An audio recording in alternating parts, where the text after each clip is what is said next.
Good evening. First year BCom આપણે start કર્યું હતું અને પ્રીવિયસ લેક્ચરમાં મેં તમને એવું સમજાવ્યું હતું કે ફાઇનલ અકાઉન્ટ આપણે જ્યારે પણ બનાવીએ ત્યારે મેઇન ત્રણ સ્ટેટમેન્ટ આપણે તૈયાર કરીશું. પહેલું સ્ટેટમેન્ટ છે ટ્રેડિંગ અકાઉન્ટ, જેને તમે વેપાર ખાતું કહેતા હતા. એટલે trading account of Tanvi for the year ending 31st March 2020. આ પહેલું સ્ટેટમેન્ટ થયું. બીજું statement profit and loss account, જેને તમે નફા નુકસાન ખાતું કહેતા હતા. Profit and loss account of Tanvi for the year ending 31st March 2020. હવે તમે શું લખતા હતા અહીંયા? તો તમે એવું લખતા હતા કે તન્વીનું નફા નુકસાન ખાતું 31/3/2020 ના રોજ પૂરા થતા એવું લખતા હતા. એટલે ગુજરાતીમાં ક્લિયર શું લખતા હતા કે 31/3/2020 ના રોજ પૂરા થતા તન્વીનું નફા નુકસાન ખાતું. અહીંયા શું લખતા હતા? એક્ઝેક્ટ વર્ડિંગ મને ગુજરાતીમાં નહીં આવે, પણ એવું લખતા હતા કંઈક તમે કે 31 માર્ચ 2020 ના રોજ પૂરા થતા વેપાર ખાતું તન્વીનું. અને અહીંયા શું લખતા હતા કે 31/3/2020 ના રોજની બેલેન્સ શીટ, એટલે એઝ ઓન ડેટ ની બેલેન્સ શીટ પાકું સરવૈયું એ તમે લખતા હતા. શું વસ્તુ બદલાઈ ગઈ? ઇંગ્લિશમાં તમે લખશો ટ્રેડિંગ અકાઉન્ટ ઓફ તન્વી, તન્વીનું વેપાર ખાતું ફોર ધ યર એન્ડિંગ, વર્ષ પૂરા થતા 31/3/2020. આવી રીતે ત્રણ સ્ટેટમેન્ટ આપણે બનાવીશું. આ પહેલો સમ છે એટલે હું આટલું ડિટેલમાં તમને સમજાવું છું. નેક્સ્ટ એક્ઝામ્પલ જ્યારે આપણે કરીશું ત્યારે આટલું બધું ડિટેલમાં આપણે નહીં સમજીએ, ડાયરેક્ટ જ આપણે રકમ વાંચી અને એક્ઝામ્પલ સોલ્વ કરીશું. પેજ નંબર 18 ઉપર એક્ઝામ્પલ નંબર 1 છે. આ એક્ઝામ્પલ નંબર 1 એ ઓલરેડી સોલ્યુશન કરેલો સમ તમારી બુકલેટમાં છે, પણ એ તમને એમને એમ ખબર નહીં પડે એટલા માટે હું તમને બોર્ડ ઉપર કરાવું છું કે શું થાય. સૌથી પહેલા તો જ્યારે પણ આપણે દાખલો વાંચીએ, રીડિંગ કરીએ, ત્યારે આપણને શું આપ્યું હશે? તો ટ્રાયલ બેલેન્સ આપ્યું હશે અને સાથે સાથે એડજસ્ટમેન્ટ આપ્યા હશે. હવે હું તમને ટ્રાયલ બેલેન્સ એટલે પાકું સરવૈયું કાચું સરવૈયું એ બોલીશ નહીં. હું ખાલી શું બોલીશ? Trial balance. એટલે તમારે સમજી લેવાનું કે આ કાચું સરવૈયું બોલ્યા. ટ્રાયલ બેલેન્સને ટ્રાયલ બેલેન્સ તરીકે જ યાદ રાખવાનું, કાચું સરવૈયું તરીકે યાદ રાખવાનું નહીં. સો ટ્રાયલ બેલેન્સ આપણને અહીંયા આપ્યું છે. ટ્રાયલ બેલેન્સ આપ્યું હોય તો ટ્રાયલ બેલેન્સની ઉપર શું આપ્યું હોય? તો એની તારીખ આપી હોય, ડેટ આપી હોય. અહીંયા એવું લખ્યું છે from the trial balance of Tanvi as on ના રોજ 31/3/2020 એન્ડ એડિશનલ ઇન્ફોર્મેશન પ્રિપેર એટલે બનાવો અને ફાઇનલ અકાઉન્ટ તૈયાર કરો. Trial balance of Tanvi as on 31st March 2020 2020 ના રોજ પૂરા થતાનું કાચું સરવૈયું આપ્યું છે. બધી જ ડિટેલ આપણે વાંચી હતી પ્રીવિયસ લેક્ચરમાં અને એડિશનલ ઇન્ફોર્મેશન પણ આપણે વાંચી હતી. સૌથી પહેલા શું કામ કરવાનું?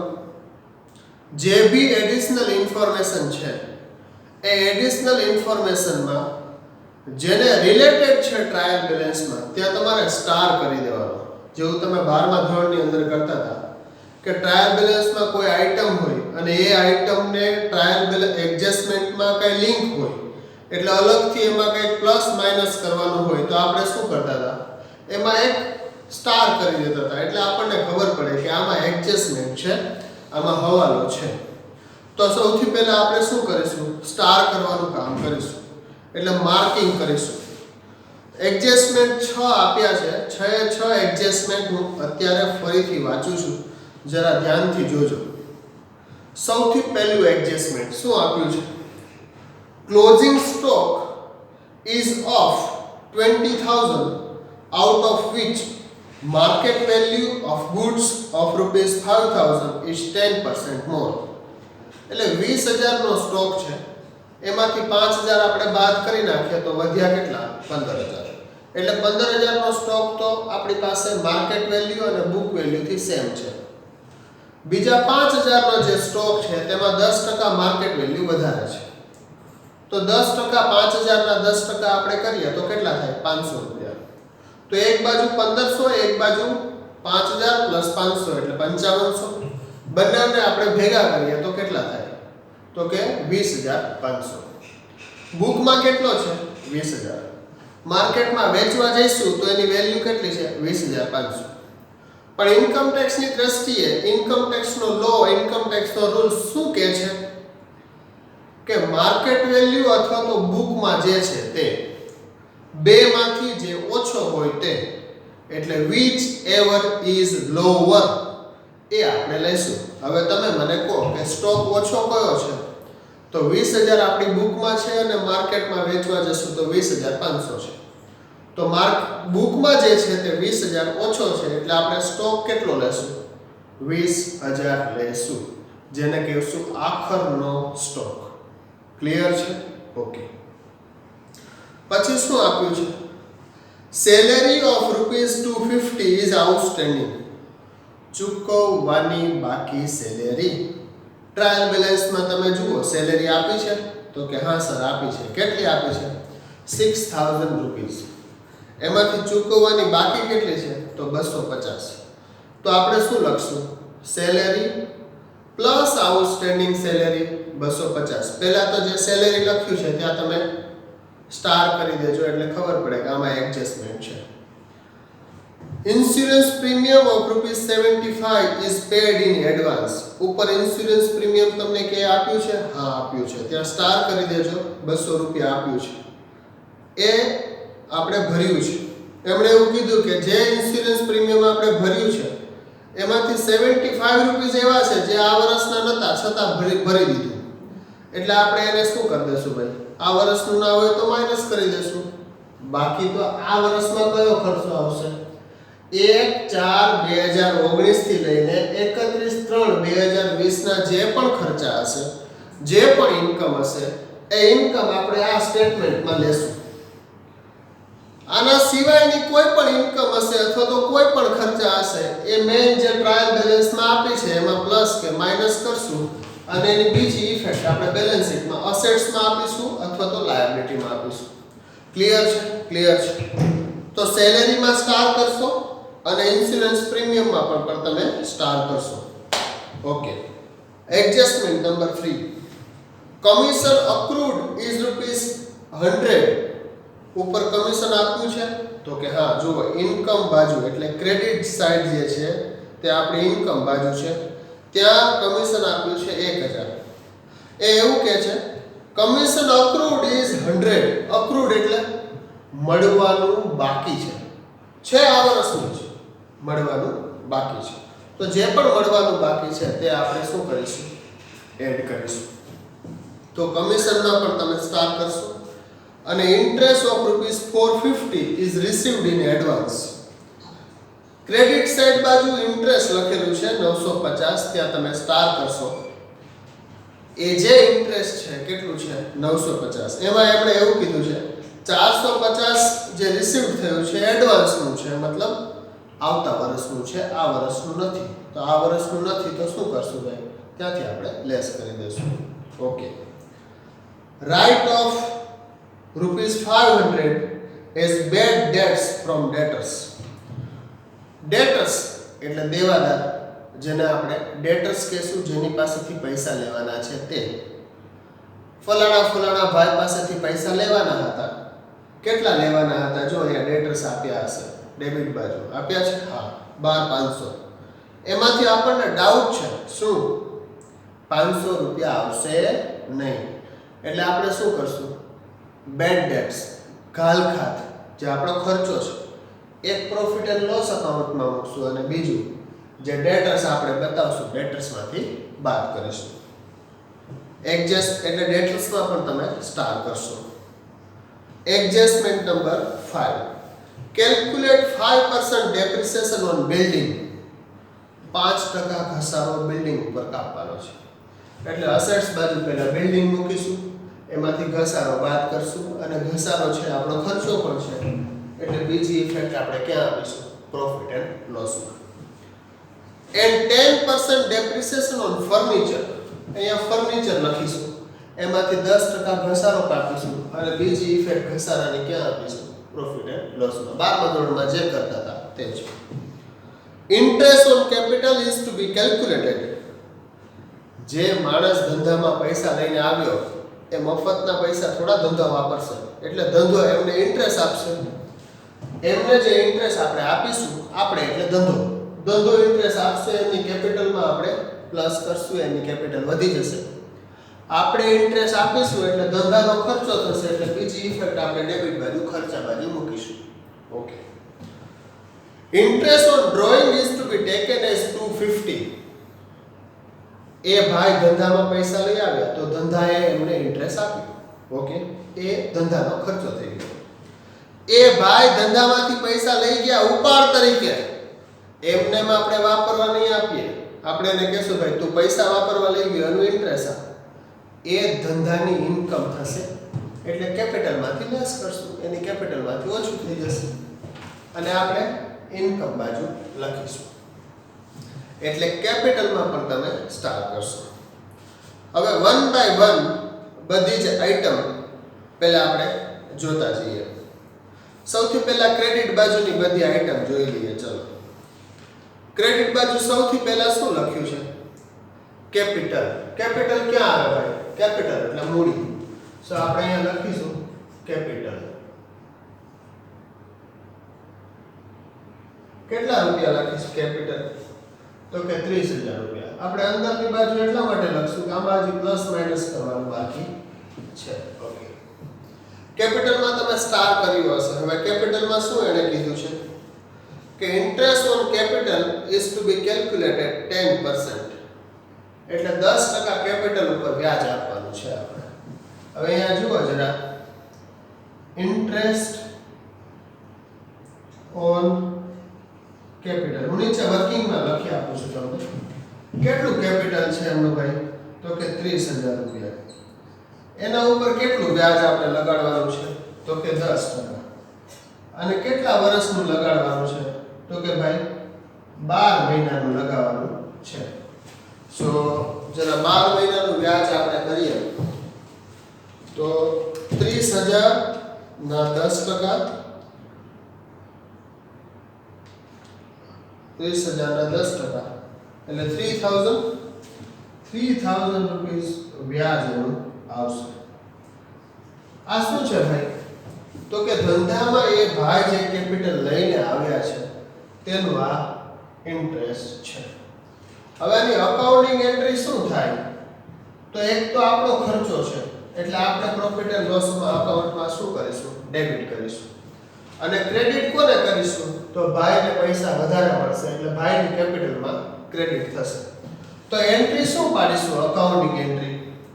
તો કે profit and loss account debit. કેટલા? 3,000. ટુ કોને આપીશું? તો કે ટુ કેપિટલ અકાઉન્ટ. કેટલા? 3,000 રૂપીસ. બરાબર છે? બરાબર છે. એટલે પહેલા અહીંયા શું કરીશું? આપણે લખીશું ઇન્ટરેસ્ટ ઓન કેપિટલ. એ ભાઈને એટલા પૈસા વધુ મળશે. કેટલા? 3,000 રૂપીસ. હવે એ ભાઈને પૈસા વધારે મળશે તો આપણે શું કરવું પડશે? પૈસા ચૂકવવા પડશે. તો એ આપણો ખર્ચો થઈ ગયો. તો ખર્ચો આપણે ક્યાં લખીશું? પ્રોફિટ એન્ડ લોસ અકાઉન્ટમાં. તો આપણે ખર્ચામાં લખીશું ઇન્ટરેસ્ટ ઓન કેપિટલ. કેટલું લખીશું ભાઈ? 3,000 રૂપીસ. એડજસ્ટમેન્ટની બે ઇફેક્ટ પડી. જુઓ, ધ્યાન રાખજો. એક શું થયું? કેપિટલમાં એડ થયું. બીજું શું થયું? ખર્ચામાં એડ થયું. એટલે બે ઇફેક્ટ થઈ. આ અકાઉન્ટિંગ એન્ટ્રી પડવાની બાકી હતી. એડજસ્ટમેન્ટની અકાઉન્ટિંગ એન્ટ્રી પડવાની બાકી હોય. કેપિટલ કેમ એક જ વાર લખી આ બધામાં? કારણ કે કેપિટલની અકાઉન્ટિંગ એન્ટ્રી થઈ ગઈ હોય. થઈ ગયા પછી ટ્રાયલ બેલેન્સમાં આવી હોય એટલે એક જ વાર આપણે ડેબિટ ક્રેડિટ કરીશું. ક્લિયર છે? ક્લિયર છે. પછી આપણે શું કીધું છે? ઇન્ટરેસ્ટ ઓન ડ્રોઈંગ, એ જ્યારે ડ્રોઈંગમાં આવશે ત્યારે આપણે જોઈશું. હમણાં કેપિટલની વસ્તુ પૂરી થઈ ગઈ. પછી શું આપ્યું છે? સેલ્સ. સેલ્સ ક્યાં આવે? સાહેબ વેપાર ખાતામાં. તો આપણે સેલ્સ લખીશું. સેલ્સ કેટલું છે? 57000. તો આપણે લખીશું 57000. હવે આમાંથી સેલ્સ રિટર્ન હોય, રિટર્ન તો સેલ્સ ને આપણે અંદરની બાજુમાં લખીએ છીએ. સેલ્સ રિટર્ન કોઈ જગ્યાએ છે? પહેલા ડેબિટ બાજુ જોઈ લેવાનું. હા છે. તો આ 57000 આપણે ક્યાં લખવા પડશે? ઇનર કોલમમાં, જેને આપણે અંદરની સાઈડ કહીએ છીએ 57000. અને એમાંથી માઈનસ શું કરીશું? તો સેલ્સ રિટર્ન. કેટલું સેલ્સ રિટર્ન છે? ડેબિટ બાજુ હશે, જુઓ. સેલ્સ રિટર્ન એટલે વેચાણ પરત છે. Sales return 2000 rupees. Okay. So 57000 માંથી 2000 રૂપિયા આપણે કાઢી નાખીએ તો કેટલા વધશે? તો કે 55000 રૂપિયાનું મારું નેટ સેલ્સ થયું. સેલ્સ થઈ ગયું. ચલો, પરચેઝ રિટર્ન. ટ્રેડિંગ એકાઉન્ટમાં સૌથી પહેલા આપણે શું લખતા હતા? તો કે સાહેબ ખરીદી, એટલે જેને આપણે કહીએ છીએ પરચેઝ. ડેબિટ બાજુ ક્યાંક પરચેઝની અમાઉન્ટ હશે, જરા જુઓ. છે કેટલું છે? તો કે 29500. એમાંથી શું કરીશું? તો સાહેબ સેલ્સ પરચેઝ રિટર્ન માઈનસ કરશું. તો આપણે શું લખીશું? Purchase return. કેટલું છે પરચેઝ રિટર્ન? તો કે 2500 રૂપિયા. તો એનો મતલબ શું થયો? 29500 માંથી 2500 રૂપિયા આપણે કાઢી નાખશું. એટલે 2829. એટલે નેટ કેટલા વધશે? 28000. So 28000, 29000. So 29500 minus 2500 એટલે 27000. કેટલા વધશે નેટ? 27000. ક્રેડિટ બાજુ કેપિટલ થઈ ગઈ, સેલ્સ થઈ ગયું, પરચેઝ રિટર્ન થઈ ગયું. હવે શું આવ્યું? ઇન્ટરેસ્ટ. હવે તમને એવું થશે કે સર આ ઇન્ટરેસ્ટ છે, ખર્ચો છે કે ઇન્કમ? તો આ ઇન્ટરેસ્ટ છે આપણી ઇન્કમ છે, કારણ કે ટ્રાયલ બેલેન્સમાં ક્યાં લખેલી છે? તો કે ક્રેડિટ બાજુ. મેં તમને પહેલા જ સમજાવ્યું હતું, ક્રેડિટ બાજુ જે પણ આઇટમ લખેલી હોય એ કાં તો આપણી ઇન્કમ હોય અને કાં તો આપણી લાયબિલિટી હોય. ક્લિયર છે? તો આપણી ઇન્કમ છે ઇન્ટરેસ્ટ ઇન્કમ. ઇન્ટરેસ્ટ એટલે ઇન્કમ છે, એટલે આપણે ક્રેડિટ બાજુ લખશું. ક્યાં લખશું? ક્રેડિટ બાજુ. કેટલું ઇન્ટરેસ્ટ છે? તો કે 950. આટલું ટોટલ ઇન્ટરેસ્ટ આપણને મળ્યું, પણ હવે તમે ક્યાંક એને સ્ટાર કર્યો હશે એટલે એમાં એડજસ્ટમેન્ટ હશે. શું? Interest of ₹450 is received in advance. આ 950 માં 450 એવા છે કે જે એડવાન્સમાં મળ્યું છે. શું મળ્યું છે? એડવાન્સમાં. પણ ખરેખર આ વર્ષનું છે નહીં, એ નેક્સ્ટ યરનું છે, આવતા વર્ષનું છે. એટલે હું કરશું ભાઈ? માઈનસ. શું? Advance received interest. તો માઈનસ કરશું. તો 950 માઈનસ 450 કેટલા થયા? 500. આ જે એડજસ્ટમેન્ટ છે એની બીજી ઇફેક્ટ આપવાની બાકી હોય, એટલે અગાઉથી મળેલું ઇન્ટરેસ્ટ, અગાઉથી મળેલું વ્યાજ, બીજી ઇફેક્ટ ક્યાં આપીશું? તો કે આપણી અસેટ્સમાં એ પડી રહેશે. શું થશે? અસેટ્સમાં પડી રહેશે. નેક્સ્ટ યર જ્યારે પણ આપણે ઇન્ટરેસ્ટ કરીશું ત્યારે અસેટ્સને ડેબિટ કરી એટલે અસેટ્સ 0 થઈ જશે અને ઇન્કમ પછી આપણે બુક કરી દઈશું. એટલે આપણે અસેટ્સમાં લખી દઈએ એડવાન્સ રિસીવ્ડ ઇન્ટરેસ્ટ, અથવા તો ઇન્ટરેસ્ટ રિસીવ્ડ ઇન એડવાન્સ, જે પણ લખવું એ તમે લખી શકો છો. કેટલું છે? 450. બે ઇફેક્ટ થઈ ગઈ. હા સાહેબ થઈ ગઈ. એક ઇફેક્ટ અહીંયા માઈનસ કરી અને એક ઇફેક્ટ આપણે બેલેન્સ શીટમાં મૂકી. અહીંયા માઈનસ કરી એટલે આપણે શું કર્યું? ક્રેડિટ કર્યું. અને અહીંયા શું કર્યું ભાઈ આપણે ડેબિટ કર્યું. ચલો આગળ જઈએ.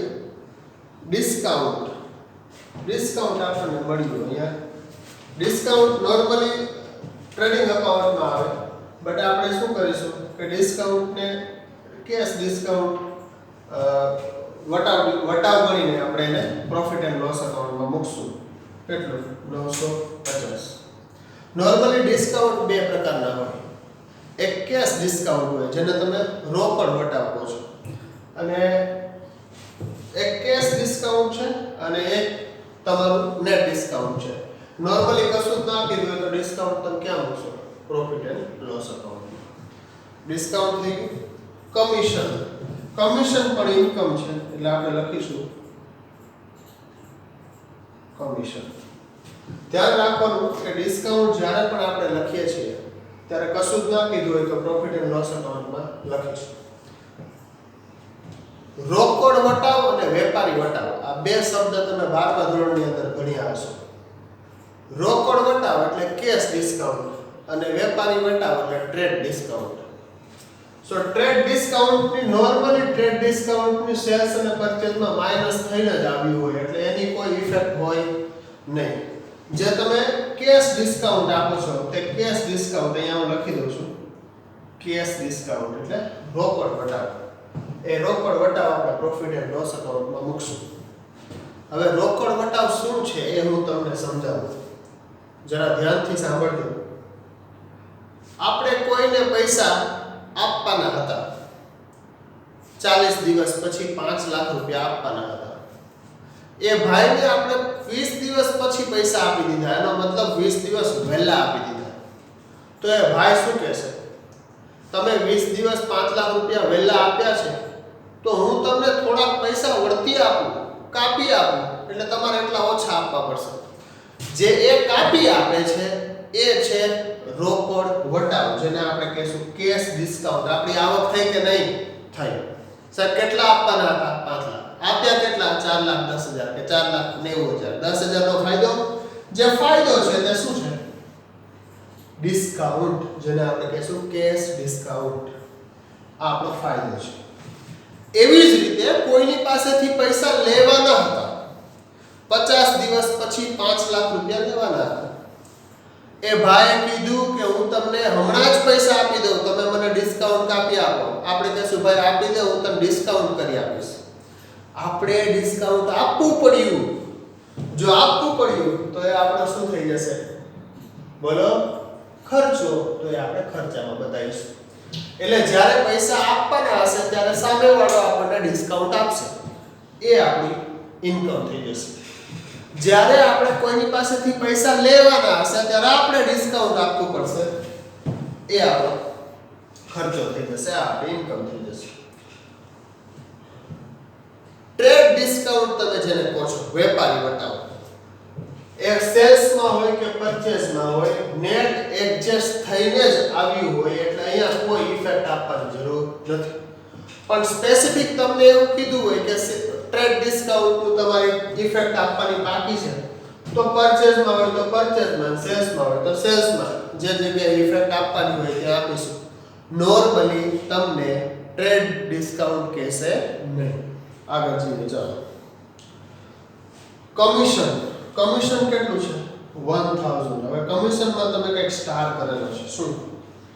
તો કે કમિશન અક્રુડ ઇઝ ₹100 એટલે મળવાનું બાકી કમિશન. એટલે આપણે શું કરશું?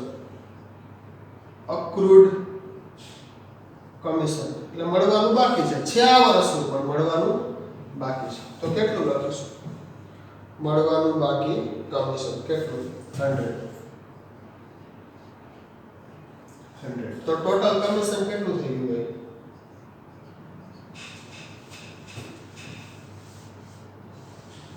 ઓકે. સો એક્રુડ કમિશન છે, મળવાનું બાકી છે, પણ છે તમારી અસેટ્સ, એટલે અસેટ્સ બાજુ આપણે લખીશું અક્રુડ કમિશન કેટલું છે? તો કે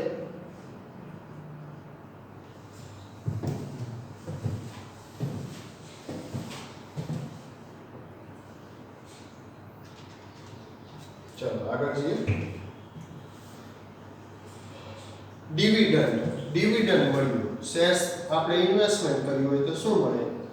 ડિવિડન્ડ. બધી ઇન્કમ પ્રોફિટ એન્ડ લોસ એકાઉન્ટમાં લખીશું. ડિવિડન્ડ કેટલું? 150.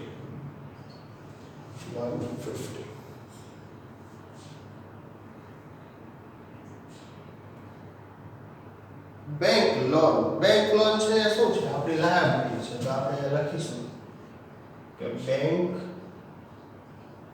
લોન. કેટલી છે બેંક લોન? 10,000 રૂપીસ. પછી શું છે? બિલ્સ પેયેબલ.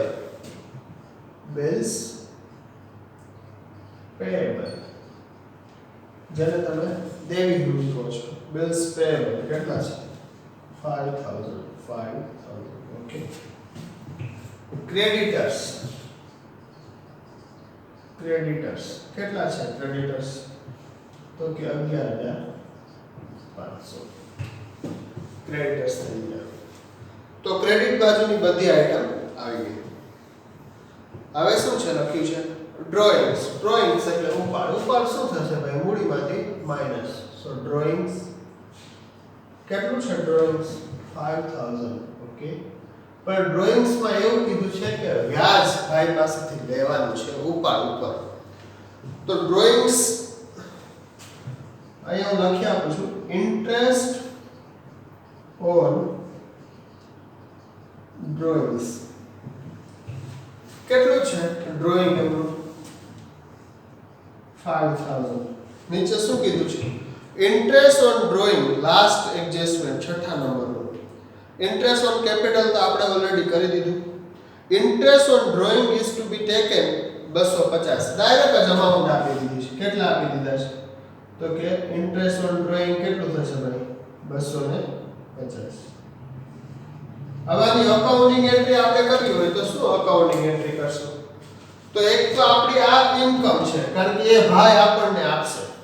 એટલે આપણી ઇન્કમ હોય તો ઇન્કમ શું થાય? ક્રેડિટ થાય. તો ડેબિટ શું થશે? તો કે એમની કેપિટલ. સો કેપિટલ અકાઉન્ટ ડેબિટ કેટલું? 250. હવે આ ડેબિટ કરીએ એટલે અહીંથી આપણે માઈનસ કરવું પડે. ઇન્ટરેસ્ટ ઓન ડ્રોઈંગ્સ કેટલું? 250. તો શું ક્રેડિટ થશે? તો પ્રોફિટ એન્ડ લોસ અકાઉન્ટ કેટલું? 250. જો અહીંયા માઈનસ થાય તો એ આપણી ઇન્કમ છે, એટલે આપણે અહીંયા લખવી પડશે ઇન્ટરેસ્ટ ઓન ડ્રોઈંગ્સ કેટલી થાય? 250. આપણી ઇન્કમ તે ભાઈનો ખર્ચો અને આપણો ખર્ચો તે ભાઈની ઇન્કમ. આ બંને એન્ટ્રી મેં તમને સેપરેટ લખી આપી. પછી શું લખ્યું છે? પરચેઝ આપણે ઓલરેડી લઈ લીધું છે. સ્ટોક કેટલો છે? તો 10,000. સૌથી પહેલા સ્ટોક લખીશું. એટલે અહીંયા પરચેઝ લખ્યું છે અને પરચેઝ ને આપણે નીચે લખી દઈએ. પરચેઝ 29,500 અને રિટર્ન 2,500. એટલે આ ટોટલ તમારું થઈ ગયું 27,000. સ્ટોક કેટલો છે? તો અહીંયા આપણે લખીશું ઓપનિંગ સ્ટોક, જેને તમે કહેતા હતા શરૂઆતનો સ્ટોક 1/4/2019 એ લખી દેજો. 1/4/2000. આ વર્ષ ક્યારે ચાલુ થાય? તો કે 1/4/2019. સ્ટોક કેટલો આપ્યો છે? 10,000.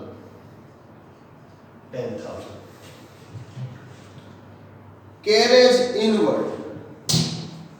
ઇનવર્ડ એટલે આવક માલ ગાડા ભાડે. કોના ઉપર લાગે?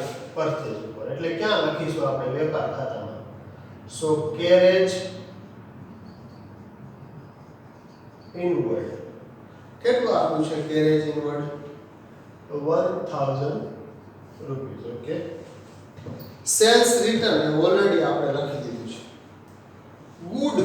ગુડવિલ એટલે આપણી ક્યાં લખશું? અસેટ્સમાં. અહીંયા આપણે લખશું ગુડવિલ. કેટલી આપી છે ગુડવિલ ભાઈ? 5,000 રૂપિયા. પછી શું આપ્યું છે? સેલેરી કેટલી છે? સો સેલેરી કેટલી આપી છે? સેલેરી આપી છે 6000 પણ સેલેરીમાં કંઈક કીધું છે જુઓ બીજા નંબરનું એડજસ્ટમેન્ટ ત્યાં મેં સ્ટાર કર્યો છે એટલે ખબર પડી સેલેરી ઓફ ₹250 ઇઝ આઉટસ્ટેન્ડિંગ ચૂકવવાની બાકી સેલેરી તમે કહેતા ચૂકવવાનો બાકી પગાર એટલે આપણે શું કરશું ચૂકવવાનો બાકી છે તો આમાં ખર્ચામાં વધારો થશે આઉટસ્ટેન્ડિંગ સેલેરી કેટલી છે આપણે કીધું છે 250 તો 6000 પ્લસ 250 તો કેટલી સેલેરી છે તો 6250 આઉટસ્ટેન્ડિંગ આ તો એક ઇફેક્ટ થઈ બીજી ચૂકવવાની બાકી છે એટલે આપણી લાયબિલિટી થઈ ગઈ તો આપણે લખીશું આઉટસ્ટેન્ડિંગ સેલેરી કેટલી 650 ચાલો કેશ બેલેન્સ શું છે આપણી અસેટ્સ છે કેશ બેલેન્સ કેટલું છે કેશ બેલેન્સ એ ભાઈ પાસે 1925 એ આપણે લખી દીધું વેજીસ એટલે મજૂરી ક્યાં આવશે તો કે સાહેબ ટ્રેડિંગ એકાઉન્ટમાં એટલે આપણે લખીશું વેજીસ કેટલું 3000 રૂપીસ એડવર્ટાઇઝમેન્ટ એક્સપેન્સ આપણે લખીશું એડવર્ટાઇઝમેન્ટ એક્સપેન્સ જેને તમે કહેતા હતા જાહેરાતના ખર્ચા કેટલા છે તો કે 1500 ઓફિસ એક્સપેન્સ ઓફિસના ખર્ચા આપણે લખીશું ઓફિસ એક્સપેન્સીસ કેટલા છે તો કે 500 ઓકે સેલ્સમેન કમિશન વેચાણ ઉપર જે તમે કમિશન આપો તે એટલે સેલ્સમેન કમિશન આ બધા આપણા ખર્ચા છે જો ટ્રાયલ બેલેન્સમાં ડેબિટ બાજુ છે કેટલા છે so 1000 interest on bank loan આપણે લોન લઈ આવ્યા ને જે આ લોન એનું ઇન્ટરેસ્ટ છે ઇન્ટરેસ્ટ ઓન બેંક લોન કેટલું છે 750 બિલ્ડિંગ ક્યાં લખશું ભાઈ બિલ્ડિંગ એ આપણી એસેટ્સ છે તો લખીશું બિલ્ડિંગ કેટલી છે બિલ્ડિંગ તો કે સર 15000 રૂપિયા ઓકે બિલ્ડિંગમાં સ્ટાર કર્યો હશે જુઓ ડેપ્રિસિએશન કેલ્ક્યુલેટ કરવાનો છે 5% સો લેસ ડેપ્રિસિએશન 15000 ના 5% 15000 ના 5% 750 750 એ આપણે માઈનસ કરી દઈશું બિલ્ડિંગ ઉપર ઘસારો કાઢતા તમે 12 માં શીખ્યા જ છો એટલે 15000 માઈનસ 750 એટલે આપણું નેટ બિલ્ડિંગ કેટલી આવશે ભાઈ 14250 ઓકે બિલ્ડિંગ થઈ ગઈ ચલો રેન્ટ આપણો ખર્ચો છે આપણે આપ્યો છે એટલે રેન્ટ કેટલું થયું ભાઈ સો રેન્ટ 2125 ઓકે ડેટર્સ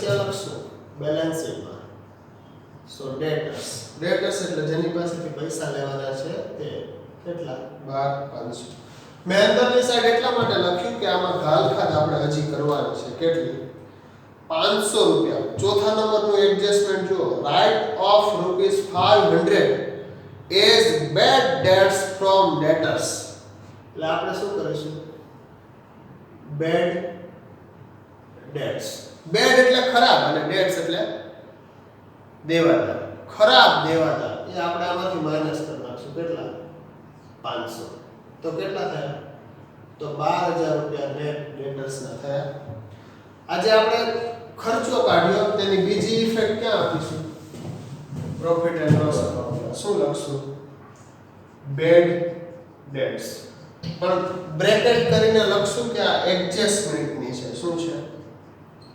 એડજસ્ટમેન્ટની બેડ ડેટ્સ છે ઓકે કેટલા 500 તમે 12મા ધોરણમાં લખતા હતા ગાલખાત હવાલાની અને ગાલખાત કાચા સરવૈયાની એ બંને આપણા ખર્ચા છે કાચા સરવૈયાની ઘાલખાત એટલે બાદ ના થાય, કારણ કે કાચા સરવૈયાની ઘાલખાત ડેટર્સમાંથી ઓલરેડી બાદ થઈ ગઈ હોય, એટલે એની એક જ ઇફેક્ટ આવશે ક્યાં? પ્રોફિટ એન્ડ લોસ અકાઉન્ટમાં. એડજસ્ટમેન્ટની બેડ ડેટ્સની આમ નોંધ કરવાની બાકી હોય, એટલે આપણે બે ઇફેક્ટ આપી, ડેટર્સમાંથી બાદ કરી અને ખર્ચામાં પણ એડ કરી. જો ટ્રાયલ બેલેન્સની ઘાલખાત પણ તમને ક્યાંક આપી હશે, આપી છે? નથી આપી તો નહીં લખવાની, બરાબર છે. કેરેજ આઉટવર્ડ, મેં તમને કીધું હતું કે કેરેજ ઇનવર્ડ હોય તો એ પરચેઝ ઉપર લાગે, એટલે આવક માલ ગાડા ભાડું, એટલે આપણે વેપાર ખાતામાં લખીશું. અને કેરેજ આઉટવર્ડ હોય તો એ સેલ્સ ઉપર લાગે, જાવક માલ ગાડા ભાડું, તો એ આપણે સેલ્સના બધા ખર્ચા પ્રોફિટ એન્ડ લોસ અકાઉન્ટમાં લખશું. સો કેરેજ ઇનવર્ડ, કેરેજ ઇનવર્ડ કેટલું છે ભાઈ? તો કે 500 રૂપિયા. ઇન્સ્યોરન્સ પ્રીમિયમ આપણે ચૂક્યું. શું કર્યું? ઇન્સ્યોરન્સ પ્રીમિયમ કેટલું ચૂકવ્યું છે? તો કે 200, પણ એમાં સ્ટાર કર્યો છે આપણે. જો ઇન્સ્યોરન્સ પ્રીમિયમમાં શું કીધું છે? Insurance premium of ₹75 is paid in advance. તો આમાં એડવાન્સ કર્યું છે, તો આ વર્ષનો ખર્ચો નથી, શું કરવું પડશે? માઈનસ કરી દઈએ. તો શું કરશું? Insurance premium paid in advance કેટલું? 75. તો આ વર્ષનું કેટલું થઈ ગયું? 125. અને જે એડવાન્સમાં પેડ કર્યું છે તે આપણી અસેટ્સ છે, ને અસેટ્સ બાજુ આપણે મૂકી રાખશું. તો અહીંયા હું લખીશું ઇન્સ્યોરન્સ પ્રીમિયમ એડવાન્સ કેટલું? 75. અગાઉથી ચૂકવેલો ખર્ચો છે, ત્યાંથી બાદ કર્યો અને અસેટ્સ બાજુ આપણે મૂક્યો. બિલ્સ રિસીવેબલ,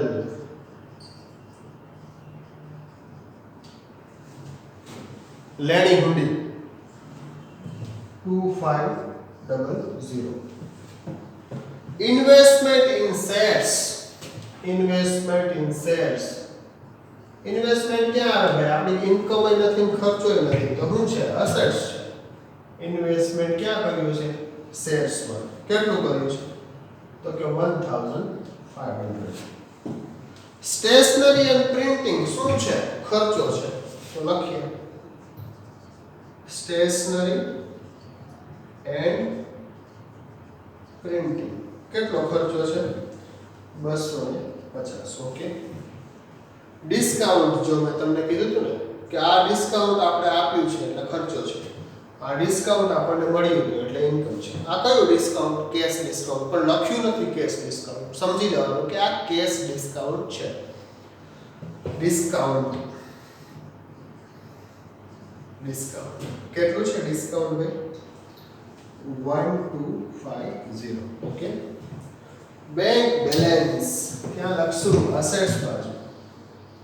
બેંક બેલેન્સ કેટલું છે? બેંક બેલેન્સ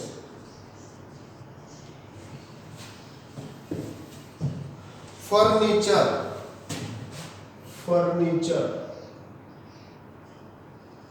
કેટલું છે? ફર્નિચર ભાઈ 10,000. ઓકે. 10,000. શું કરવું પડશે ફર્નિચરમાં? ડેપ્રિસિએશન. ફર્નિચર ઉપર કેટલો ડેપ્રિસિએશન કીધો છે? 10%. એટલે 10,000 ના 10% એટલે કેટલો થયો? 1,000. તો ફાઇનલ ફર્નિચર કેટલું આવશે? નેટ 9,000. અને ડેપ્રિસિએશન જે ફર્નિચરનો છે તેની બીજી ઇફેક્ટ ક્યાં આવશે? તો કે સર પ્રોફિટ એન્ડ લોસ અકાઉન્ટમાં. શું લખશું? ડેપ્રિસિએશન ઓન ફર્નિચર કેટલું? 1,000. સો ફાઇનલ થઈ ગયું. હવે એડજસ્ટમેન્ટ બધા 1 to 1 જોઈ લઈએ. પહેલું એડજસ્ટમેન્ટ, ક્લોઝિંગ સ્ટોક ઇઝ ₹20,000. એટલે આખરનો સ્ટોક આપણે અહીંયા લખીશું ક્લોઝિંગ સ્ટોક લખીશું. કેટલો? 20,000. પણ સાહેબ તમે તો એવું કીધું કે એડજસ્ટમેન્ટની બે એન્ટ્રી હોય, તો બે જ એન્ટ્રી હોય ને, એક ટ્રેડિંગમાં જશે અને બીજું ક્યાં આખરનો સ્ટોક લખશું? અસેટ્સમાં. ક્લોઝિંગ સ્ટોક કેટલો? 20,000. Okay. Salary of rupees 250 is outstanding. ચૂકવવાની બાકી સેલેરી હતી 250 એટલે એક ઇફેક્ટ આપણે અહીંયા આપી. ચૂકવવાની બાકી હતી એટલે આઉટસ્ટેન્ડિંગ સેલેરી બીજી ઇફેક્ટ આપણે લાયબિલિટીમાં આપી. Okay. Insurance premium of rupees 75 paid in advance.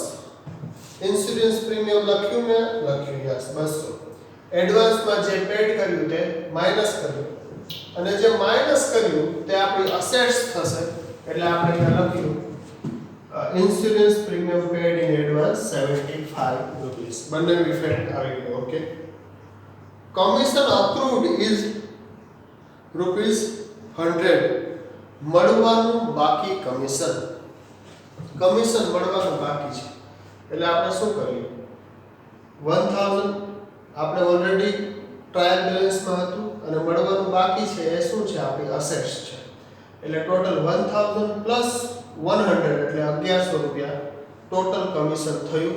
જે મળવાનું બાકી છે તેને આપણે અસેટ્સ બાજુ મૂકી રાખશું એટલે આપણે અહીંયા લખીશું accrued commission મળવાનું બાકી કમિશન. ઓકે.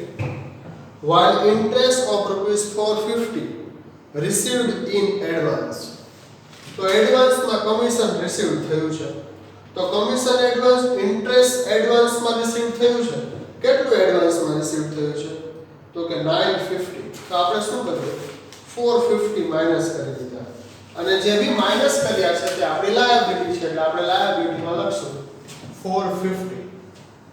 સો આ ઇન્ટરેસ્ટ જે આપણું છે 450 તે આપણી લાયબિલિટી છે નેક્સ્ટ યરની એટલે આપણે ક્યાં લખશું લાયબિલિટીમાં interest received in advance કેટલું 450. બે ઇફેક્ટ થઈ ગઈ તો કે હા થઈ ગઈ. Next write off 500 at a bad debts એટલે બેડ ડેટ્સ ગાલ ખાધના ડેટર્સમાંથી 500 રૂપિયા બાદ કરી દીધા. બીજી ઇફેક્ટ ક્યાં મૂકી તો કે અહીંયા બેડ ડેટ્સ એડજસ્ટમેન્ટ એવું લખ્યું 500 રૂપિયાની ઇફેક્ટ આપી. Okay. Calculate 5% depreciation on building and 10% depreciation on furniture. So building અને ફર્નિચર ઉપર ડેપ્રિસિએશન ગણી લીધો અને બીજી ઇફેક્ટ ક્યાં આપી તો કે આપણો ખર્ચો છે એટલે એક આપણે 750 750 yes depreciation on building. Depreciation on furniture 1000 आई गई and depreciation on building બીજી ઇફેક્ટ આપણે આપવાની બાકી હતી કેટલી 750 એ આપણે લખીશું 750. Okay. Interest on capital is to be calculated 10%. 10% interest આપણે ગણ્યું 3000 અને કેપિટલમાં એડ થઈ જશે. આપણો ખર્ચો છે એટલે આપણા ખર્ચામાં આપણે એડ કરી દીધું. And interest on drawing is to be taken as 250. 250 નું ઇન્ટરેસ્ટ આપણે લેવાનું છે એટલે એની કેપિટલમાંથી શું થઈ જશે લેસ અને ડ્રોઈંગ ઉપર ઇન્ટરેસ્ટ છે આપણે રિસીવ કરીશું. ઉપાડ ઉપર ઇન્ટરેસ્ટ એ ભાઈ આપણને આપશે એટલે આપણી ઇન્કમ થઈ જશે. બસ આના સિવાય બીજું કશું જ છે નહીં. સૌથી પહેલા ટ્રેડિંગ એકાઉન્ટનો ટોટલ કરીએ. ટોટલ કેવી રીતે કરવાનો એ તમે ધ્યાન રાખજો. સૌથી પહેલા બંને બાજુનો ટોટલ કરવાનો એ પેન્સિલથી લખવાનો કોઈ જગ્યાએ. જે ટોટલ વધારે હોય જે બાજુનો ટોટલ એ પહેલા મૂકવાનો. અહીંયા બંને ટોટલ આપણે કરીએ પણ નોર્મલી શું હોય કે ગ્રોસ પ્રોફિટ હોય. અહીંયા શું નીકળે કાચો પ્રોફિટ એટલે ગ્રોસ પ્રોફિટ. તો ટોટલ કોનો વધારે હોય ક્રેડિટ બાજુનો. તો 55000 પ્લસ 20000 એટલે કેટલો થયો તો કે 75000. આ ટોટલ ને આપણે અહીંયા મૂકીએ 75000. અહીંયા શું મળશે આપણને ગ્રોસ પ્રોફિટ મળશે. ગ્રોસ પ્રોફિટ અથવા તો ગ્રોસ લોસ. જો પ્રોફિટ હોય તો આ બાજુ આવે, લોસ હોય તો આ બાજુ આવે. 75000 માંથી આ બધી અમાઉન્ટ આપણે બાદ કરશું. -10000 -27000 -1000 and minus 3000 એટલે આપણો ગ્રોસ પ્રોફિટ કેટલો આવ્યો 34000 ગ્રોસ પ્રોફિટ ને શું કરશું તો કે sir profit and loss account માં આપણે શું કરશું લઈ આવશું સો ગ્રોસ પ્રોફિટ કેટલો આવ્યો 34000 અહીંયા ખાસ ધ્યાન રાખજો કે ગ્રોસ પ્રોફિટ આપણે ક્રેડિટ બાજુ લઈ આવીશું જો લોસ હોય તો ગ્રોસ લોસ આપણે ડેબિટ બાજુ લઈ આવીશું આ ગ્રોસ પ્રોફિટ છે એટલે આપણે ક્રેડિટ બાજુ લઈ આવીશું હવે સૌથી પહેલા ક્રેડિટ સાઈડ નું ટોટલ કરીએ profit and loss account 34500 950 1100 150 and 250 કેટલો થયો 36400 34500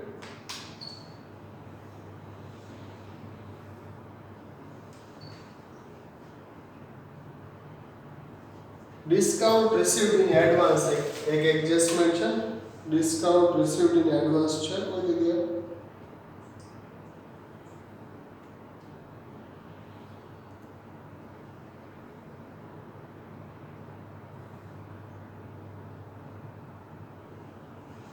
આપણે એડજસ્ટમેન્ટ માં એક એડ કરી લેશું કે ડિસ્કાઉન્ટ એડવાન્સ માં રિસીવ થયું છે 950 minus 450 એટલે ફાઇનલ અમાઉન્ટ કેટલી આવી ડિસ્કાઉન્ટ ની ઓકે 500 હવે જે એડવાન્સ માં રિસીવ થયું છે તે આપણે બેલેન્સ શીટ માં મૂકી લેશું કેટલું તો કે 450